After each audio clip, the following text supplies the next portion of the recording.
எப்போவுமே ஒரே மாதிரி பூரி பண்ணாமல் இந்த வாட்டி டிஃப்ரெண்ட்டாக ஒரு பூரி ட்ரை பண்ணலாமா? ஃபர்ஸ்ட் ஆஃப் ஆல் ஒரே ஒரு பீட்ரூட் எடுத்துக்கிறேன். அது நல்ல தண்ணி ஊற்றி நல்லா வேக வச்சுட்டேன். அது இன்னொரு சைடில் இருக்கட்டும். அதுக்கப்புறம் கிரைண்ட் பண்ணி முடிச்சுக்கிறேன். இப்போ இந்த சைடில் வந்து வீட் ஃப்ளோராக கொஞ்சமாக எடுத்துருக்கிறேன். வீட் ஃப்ளோரானா உங்களுக்கே தெரியும், கோதுமை மாவு உங்களுக்கு தேவையான அளவு, கூடவே கொஞ்சம் சால்ட்டு, அடிஷ்னலாக அந்த கிரைண்ட் பண்ணி வச்சுருக்க அந்த பீட்ரூட்டு அதையும் நம்ம இந்த ஜூஸ் கூட இது கூட சேர்த்துக்கலாம். நல்ல மாவு வந்து நார்மலாக பூரிக்கு மாவு எப்படி பிசைவோமோ அதே மாதிரி பிசைஞ்சு நம்ம போட்டோன்னா நம்மளுக்கு பிங்க்.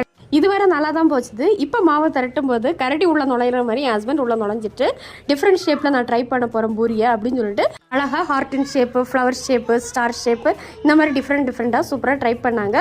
அதில் கூட சூப்பராக புஃபி அழகாகவே பூரி வந்துருச்சுது. இந்த மாதிரி கூட கிட்ஸ் இருந்தாங்கன்னா நீங்கள் ட்ரை பண்ணிங்கன்னா அவங்க ரொம்ப ஹாப்பியாக சாப்பிடுவாங்க. இந்த பீட்ரூட் சேர்த்துருக்கனால ரொம்ப ஹெல்த்தியும் கூட. இந்த மாதிரி பண்ணோன்னா ரொம்ப எண்ணெயும் பிடிக்காது.